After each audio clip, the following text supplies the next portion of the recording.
Happy Tuesday morning, everybody. Hope everybody's having a great day so far. Thought I'd do a video today on Lemon Squad Auto Inspections, the company that I founded 15 years ago or so. I get a lot of questions about it, and some of these things I've actually touched in other videos of mine, but I thought I'd talk about it here and just have a Lemon Squad video. So if you know me as the guy from Lemon Squad, this will kind of explain a little bit how that all started. So I guess it was closer to 20 years ago. My daughter's 21 years old right now, and she was a baby when I started the company. So I was a mechanic jumping around from dealership to dealership working on cars. I started my career in Volkswagen. Then I went over to Subaru, and at the very end I went to Honda. But I was bouncing around throughout those franchises, those dealerships, and I was sticking with Volkswagen for a little while. Then I switched to Subaru, and I bopped around to different Subaru dealers, and then I went to Honda. I think I only worked at one Honda dealer, but I wasn't there all that long. I just, if you guys know my story a little bit, I deal with anxiety real bad, and recently was diagnosed with being on the spectrum with autism. So I just didn't feel right at any of those places. I never felt like I fit in. The anxiety was really bad all the time, and I started to think, what can I do that would keep me home? How can I work from home? I think that would make me feel better. And that didn't work out right away. What I ended up doing was I ended up doing these inspections called mechanical inspections for extended warranty companies. And so I was going out on behalf of extended warranty companies, and I was verifying failures before they would pay to have that failure fixed, before they'd pay that claim. So I was doing those while I worked at the Honda dealer. I started those while I was working at the Honda dealer, and they started getting pretty busy. And I noticed I was a lot happier driving around in my car, going from the dealership to dealership, doing those inspections, than I was staying at a dealership working on a car wrenching all day. For one thing, I was much cleaner. I wouldn't get all full of grease, and it gets under your nails and everything. Look how clean they are these days. These mitts of mine used to just be full of grease, and they haven't seen grease in a long time. But I really enjoyed doing those inspections, but I didn't quite have enough of them to stop working as a mechanic right away. I had to get a couple more companies using me to do those. And once I got enough companies, I was out of there.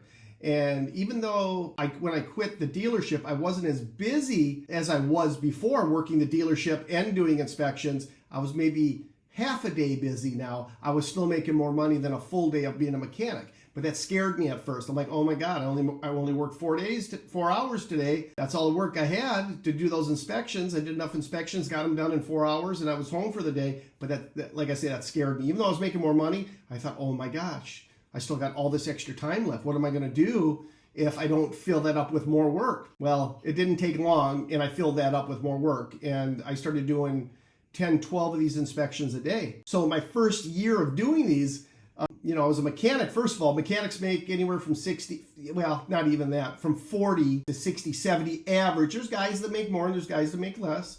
I was about a $60,000, $70,000 a year mechanic, but I'd never seen this kind of money before that I was making with these inspections. And in the first year, I did like $130,000, $140,000 or something in that area, and I had never seen that before. And I thought, oh my God, I hit the jackpot. So the way it worked was inspection companies is who I got to work from. Warranty companies don't have their own inspectors.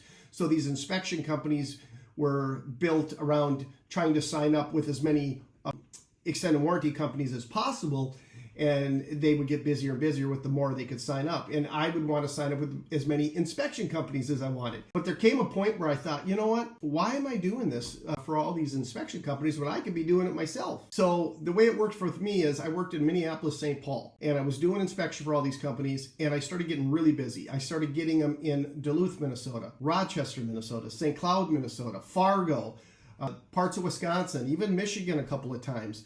And I started going to all these areas, Hibbing, Virginia, all the really far, 130, 140 miles away inspections. So I started putting guys in those areas.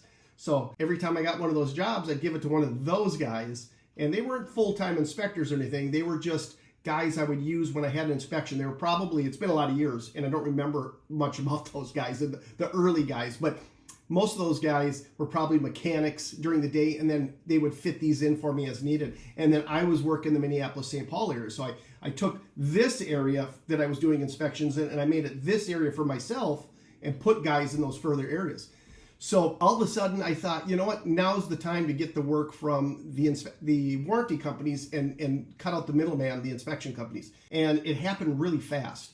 Not only did I have the Minnesota covered, I started rolling it out. So all those states around Minnesota, North Dakota, South Dakota, Iowa, parts of Michigan, which is a little ways past Minnesota, but close, Wisconsin, and I did Iowa, all these places, I started filling them up, and then it just kept rolling. Next thing you know it, I was slammed, and the whole country was covered. Now, the system we had that ran all this was very archaic compared to today's standards. Lemon Squad, the website now, it does a lot of things, and back then it was more manual. As a matter of fact, when I very first started, I'd have the inspectors email me their pictures and report, and I would email it off to whoever was supposed to get it. I didn't have a system. I had a website, but no system. A web app, I guess, is what they're called these days. But I had somebody build me the first one, and this was something that was supposed to be able to help me with my mechanical inspections. And this was early, before we had spread too far across the country. And it was supposed to help me with those and make work a lot better. But he couldn't get it to work right. I didn't have a ton of money to put into this thing, so I had to hire lesser quality guys to do the work. But this ended up working out in my favor. So he was able to not make it work for mechanical inspections, but he was able to get it to work for pre-purchase inspections. And that's when the pre-purchase inspection business was really put together at that point. If you go to lemonsquad.com, you'll see it's kind of a pre-purchase inspection company, but it does other things too that are behind the scenes that you can't see for other industries and other companies.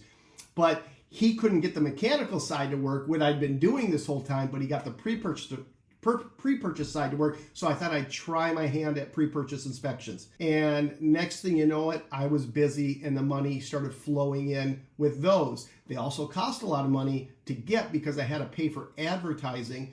I used Google Ads, Google AdWords. I had SEO guys getting us ranked higher in the search engines. I had all sorts of stuff going on to get that work in, but the pay was so much better. I'd get like $90 total for doing a mechanical inspection.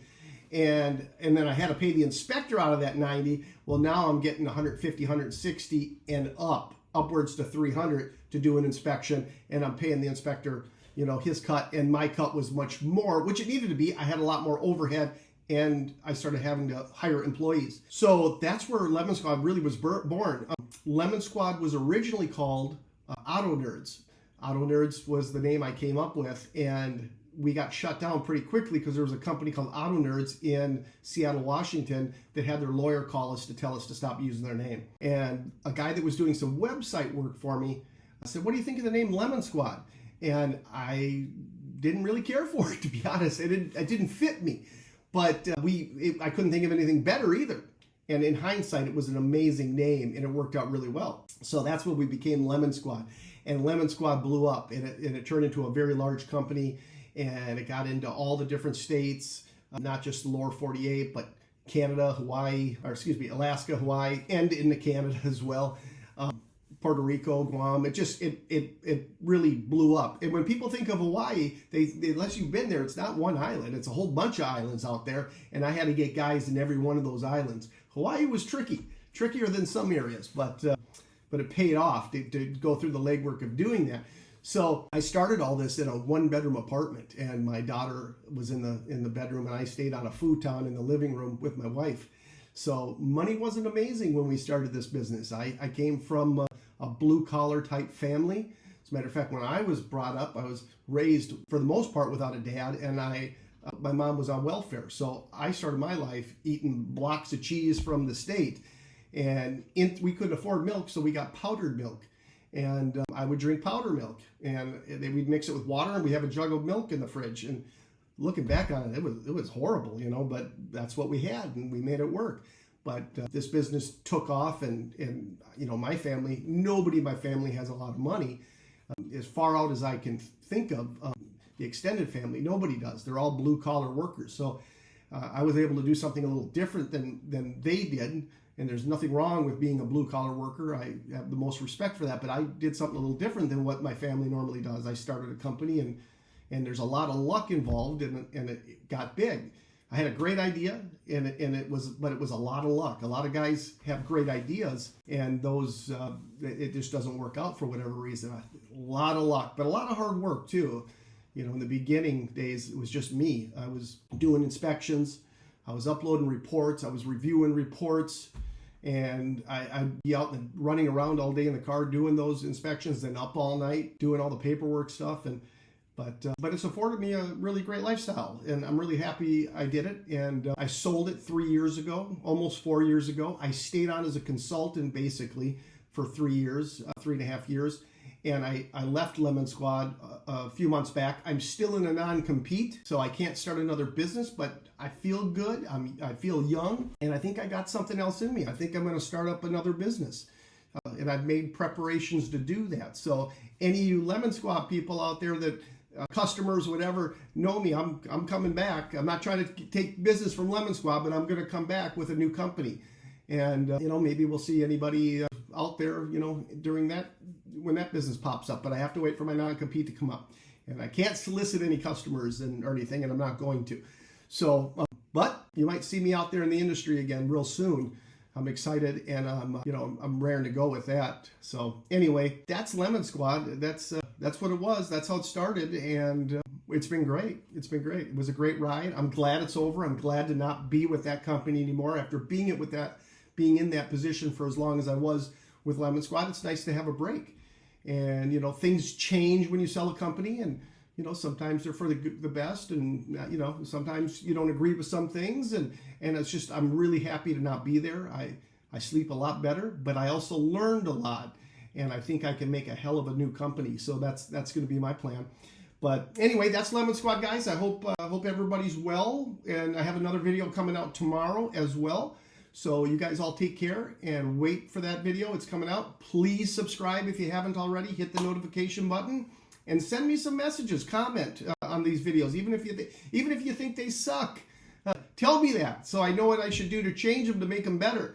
But I love all you guys. We'll talk to you soon on the next video. Take care.